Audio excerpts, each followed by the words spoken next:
Assalamualaikum warahmatullahi wabarakatuh. Salam sejahtera buat kita semua. Salam, Om Swastiastu, Namo Buddhaya, salam kebajikan. Balik lagi di channel YouTube Afif Safif, pakar bola mengomentari sepak bola dengan ketakjuban. Setakjub kalau kita nonton futsal timnas Indonesia ya, baik putri maupun putra. Setakjub gua melihat perkembangan futsal, keberadaan futsal Indonesia ya, yang sepertinya ya dikit lagi bakal berbicara banyak di dunia. Itu menurut gua ya, nanti bakal gua paparkan secara rinci dan detail kenapa gua mau ngebahas futsal tentunya. Tapi gua hari ini juga mau nge-review karena ini baru selesai match antara RCD Espanyol yang mengalahkan Real Madrid dengan skor 1-0 ya. Jadi Madrid drop point, selain drop point mungkin drop mental juga karena diparkir, karena adu sabar. Ternyata yang lebih sabar adalah Espanyol ya. Espanyol berhasil mengalahkan Real Madrid, padahal Madrid sekarang peringkat 1, namun Espanyol tuh peringkat 17 atau 17 18. Jadi emang di La Liga ini bukan jaminan bahwa peringkat yang atas bisa selalu gampang menang dengan mudah berhadapan dengan peringkat-peringkat bawah. Oke? Nanti gua akan bahas ya, ada teori-teori La Liga yang mungkin lu juga agak susah buat ngebantah, tapi sebenarnya udah gue omongin di episode-episode sebelumnya sih teori La Liganya seperti apa. Nanti gue akan bahas sekalian. Selain kita review Real Madrid yang kalah, Real Madrid yang menang lawan Espanyol secara well position, tapi secara skor dan secara poin kalah 1-0. Seperti apa pertandingannya, kita juga bakal ulas bagaimana Barcelona yang akan berhadapan dengan Alaves nanti malam ya, jam 8 malam. Silakan kalian nonton, silakan kalian nikmati, silakan siapkan obat puyeng karena Alaves nanti bakal parkir tank, nggak nyerang-nyerang, tapi bahaya pokoknya. Oke, yang pertama gue bahas futsal dulu sebentar guys. Nih, mungkin dari kalian juga yang nonton video ini pasti ada yang main futsal, entah di sekolah, di ekstrakurikuler, atau sekolahnya tuh ada gabungan atau kerjasama dengan tim futsal gitu, atau di grassroots kalian nih SMP ya, di antar RW, antar kampung, pasti ada pemain futsal di sini yang nonton. Gue mau ngucapin, gue mau ngasih tahu, gue mau menyarankan kalian buat lebih semangat lagi. Karena menurut gua masa depan futsal, timnas futsal Indonesia dan futsal di Indonesia ini sangat menjanjikan. Ya, gua nggak mau kalau liga footballnya ya, nanti gue bikin episode khusus menjanjikannya seperti apa, tidak menjanjikan seperti apa. Tapi kalau futsal, ini lagi banyak banget armada-armada, penyokong-penyokong atau support system yang membantu kalian-kalian semua buat pecinta futsal dan pemain futsal ya. Jadi dari grassroots ya, dari akar rumput, dari tingkat SMA, SLTA, SMK ya, dari tingkat nasional sampai ke tingkat profesional ya, Liga Pro sampai ke timnas. Ini lagi bagus banget nih sinerginya nih, lagi berjalan dengan berdampingan dengan mulus. Yang pertama dari grassroots, banyak lomba-lomba mungkin ya. Kalaupun bukan dari Askot, kalaupun bukan dari Asprof gitu, minimal ada orang-orang yang cinta sama futsal. Itu kayak jadi donatur. Ntar ada liga tarkamnya, futsalnya, futsal antar kampung. Nah, lu naik dikit ke sekolahan. Di sekolahan pihak swasta nih, itu juga mendukung penuh futsal di Indonesia.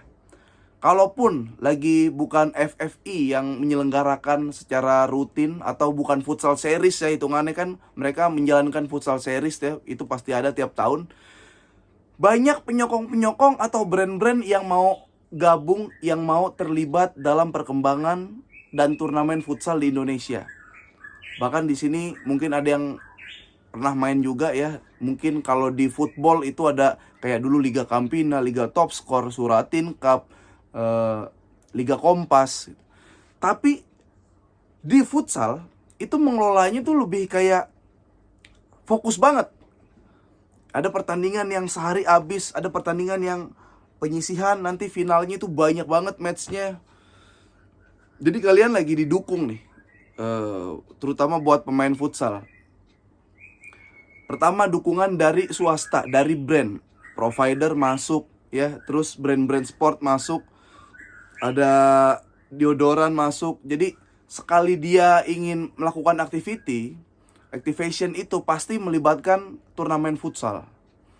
Ya, di situ kelihatan lagi tuh, ya lu atlet PON mungkin ada main di sekolah lu gitu, atau ada atlet yang ini udah jadi inceran timnas, yang ada pemain yang ini udah jadi inceran dari Liga Pro. Kalian main di situ, saatnya itu menunjukkan bakat kalian ya. Jadi ketika kalian mendapatkan kesempatan, langsung buat kesempatan itu ya dengan yang hasil yang sangat maksimal. Yang pertama ada dukungan dari brand. Selanjutnya, nah ini nih ketum, waketum, sekjen, memang orang yang paham dengan futsal dan emang cinta ya sama bola ya, terutama apalagi futsal nih. Pak Ketum kemarin gua ketemu lagi nonton, ya dia happy lah ngelihat Four Nation World Series ini. Itu luar biasa, atmosfernya luar biasa. Argentina seneng, Arab seneng, Jepang seneng datang ke sini. Wakil ketua umumnya juga ya, Mas Atta Halilintar dia juga main bolanya bisa, lapangan gede jago, lapangan futsal emang dia skill-skillnya tuh skill futsal. Dan dia terlibat juga, dia punya klub, dia pernah datengin Ricardinho. Jadi memang dia bisa main bola dan dia ngerti ya bagaimana memanage-nya. Jadi ini lagi di orang-orang yang tepat nih. Ya Pak Erick Thohir juga ngebantu menjadi decision maker juga di situ. Jadi lagi bersinergi banget nih jalannya nih. Ya, kalau kalian udah bisa main di grassroots, kalau kalian udah bisa main di nasional, kalau kalian udah bisa main antar sekolah kalian, bukan menutup kemungkinan buat lanjut ke profesional. Seperti itu. Belum lagi dukungan dari masyarakat. Lu sekolah lu yang nonton nih, ya mungkin nonton video gua.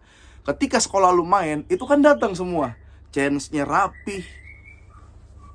Hampir nggak pernah rusuh yang merugikan banget, itu hampir nggak pernah. Jadi wah ini futsal nih harusnya masa depan cerah ya. Terlebih apa? Terlebih sekarang gue ngeliat Indonesia nih emang bakat futsalnya ya. Tadi kan kita kan nonton pasti ya lawan Jepang gimana, lawan Argentina gimana. Skillnya tuh emang bukan tipis lagi, emang sama skillnya. Ya, ketika lawan Jepang, ya kita tahu kita kasih kalah Jepang. Jadi Four Nation World Series ini ada 4 negara main di Indonesia nih. Ya, ada Indonesia yang peringkat 24-an, ada Jepang peringkat 13 futsalnya, ada Arab ya dia peringkat 50-an lah peringkat futsalnya. Ada Argentina yang baru menjadi runner up di 2024 Piala Dunia Futsal. Dan dia sekarang berada di urutan nomor 3 peringkat FIFA, futsal FIFA-nya. Jepang kalah bro. Kita nih di Asia Tenggara nih udah jawara nih. Banyak pemain-pemain terbaik yang di Asia Tenggara yang lahirnya dari Indonesia. Main sama Jepang, kalah Jepang. Maksud gua, kalau lu secara dipikir-pikir nih, lu nggak pernah nonton, lu nggak apa kayak, kok bisa Indonesia main sama Jepang? Tapi kalau lu turun, lu ngelihat pemain Indonesia di grassroots gimana, di sekolah gimana, latihan mereka gimana, di Liga Pro-nya gimana, di timnas kayak gimana, lu pasti nggak kaget kita menang lawan Jepang, asli. Lawan Argentina, itu bukan nempel lagi, sepadan, kita mengurung, kita menguasai bola. Ketika Argen defend, bisa kita bongkar, cuma kita minus lawan Argentinanya karena memang ya dia juga kelas dunia, level dunia. Kita pun sebenarnya juga level dunia gitu. Argentina lebih klinis kalau ada peluang. Argentina dari menit awal sampai peluit dibunyikan itu fokus dan konsentrasinya nggak pernah terpecah. Ya, kita cuma hanya kalah di situ aja. Kalau kita bisa konsentrasi itu udah kayak laga final bro. Indonesia lawan Argentina futsal kemarin ya, Awib Safi mengatakan secara langsung, yang gue lihat langsung, gue nonton langsung, itu udah seperti itu udah seperti kita nonton final. Bukan lagi cari siapa yang paling kuat.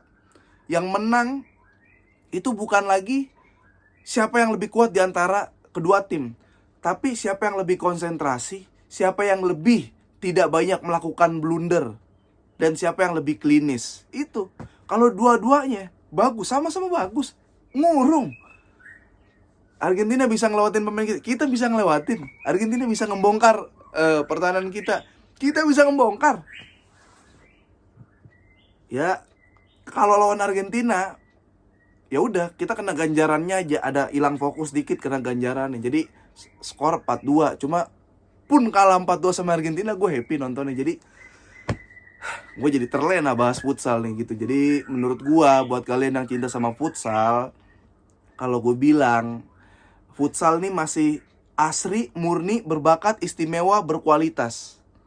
Ya, jadi peluangnya nih, peluang kalian sukses di futsal itu ada. Maksud gue, lu jangan sampai juga omongan gue kayak lu serap kayak kata Bang Apip lebih gampang jadi pemain futsal. Enggak.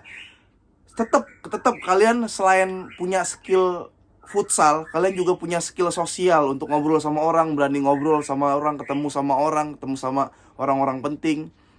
Ya harus berani tampil. Tetap itu. Cuma gue ngeliat bisa kita Piala Dunia, asli ngelihat bakat timnas yang sekarang sama dari akar rumput seperti apa, pembinaan usia mudanya seperti apa. Jadi ya udahlah ya, buat kalian pemain futsal yang nonton, ada teman saudara kalian, buat ibu-ibu, bapak-bapak yang anak main futsal, dukung terus ya. Ini lagi bersinergi ya, ada Bapak Erick Thohir, ada ketum, ada waketum. Jadi udah, kalian jalan aja. Udah 11 menit nih. Gue mau bahas Real Madrid, singkat aja. La Liga teori. Real Madrid kalah lawan Espanyol. Real Madrid unggul jumlah ball position 76%. Espanyol 24%. Shoot Madrid lebih dari 20. Espanyol nggak lebih dari 10 shoot. Tapi yang menang adalah Espanyol. Teori La Liga mengatakan semakin Anda ingin meraih kemenangan, semakin Anda sulit untuk mendapatkan kemenangan tersebut. Itu bukan berlaku buat Real Madrid, itu berlaku buat La Liga. Siapa yang ball positionnya rendah, hampir yang menang mulu. Ya, makanya nih, itu juga terjadi sama Barcelona lawan Leganes gimana, lawan Las Palmas gimana, lawan Sociedad gimana. Semakin Barcelona berusaha, semakin pengen meraih kemenangan, maka kemenangan tersebut semakin susah untuk diraih. Ya, jadi ada yang namanya adu sabar. Real Madrid semalam itu kalah sabar sama Espanyol. Gue udah menganggap Madrid nih tim yang paling bisa membongkar tim yang bertahan. Karena apa? Karena dengan gayanya Madrid yang mid block, ya ketika musuh megang bola dibiarin, dia turun ke tengah, ditungguin di garis tengah.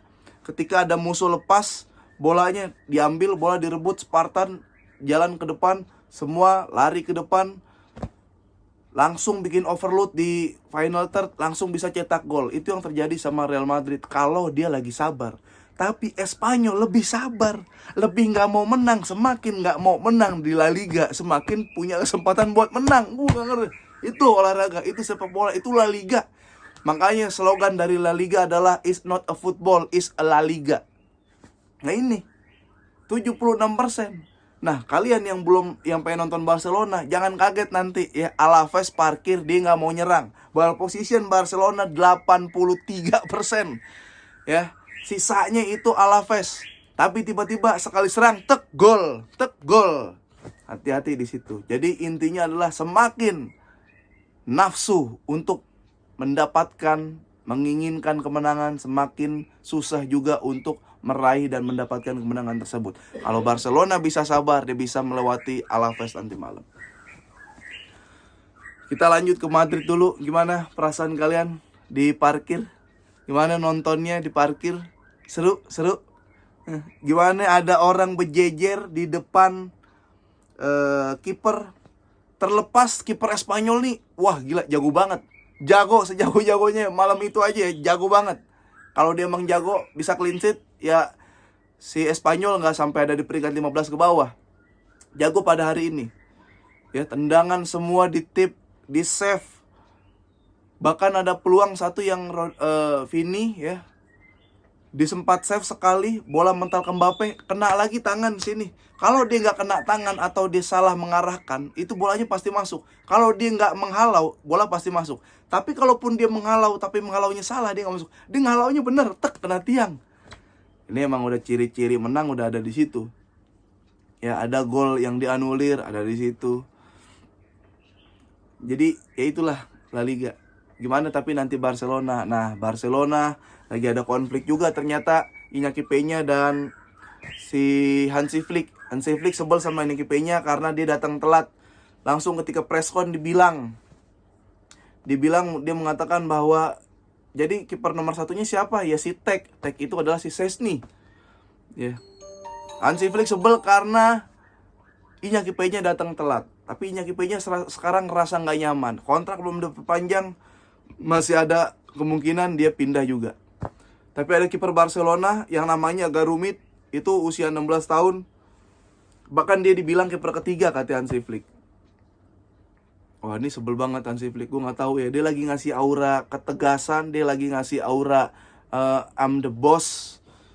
Jadi, wah, mudah-mudahan nggak terpengaruh banyak ke pemain-pemain lain gitu. Nah, kalau gue line up siapa yang pengen diinginkan, udah ada prediksinya tapi ya. Kiper Szczęsny, Araujo Kubarsi, Konde Balde. Nah, di sini nih Casado Pedri. Ya, harusnya ya. Casado Pedri. Atau bisa jadi De Jong Pedri. Depan Gavi. Dan kanan Yamal pasti Lewandowski, sebelah kiri Rapinya. Ya, Lewandowski harus cetak gol lagi buat jauhin sama Mbappe. Barcelona harus menang biar lebih mepet Real Madrid. Karena apa? Real Madrid minggu depan lawannya adalah Atletico Madrid. Ya, ada kemungkinan drop point sama-sama, hasil imbang. Bahkan justru bisa ada kemungkinan Atletico Madrid yang menang. Ya. Dan ini kesempatan Barcelona ya. Cuma biasanya Barcelona kalau lagi ada Atletico Madrid atau Real Madrid aneh-aneh, dia juga ikut aneh.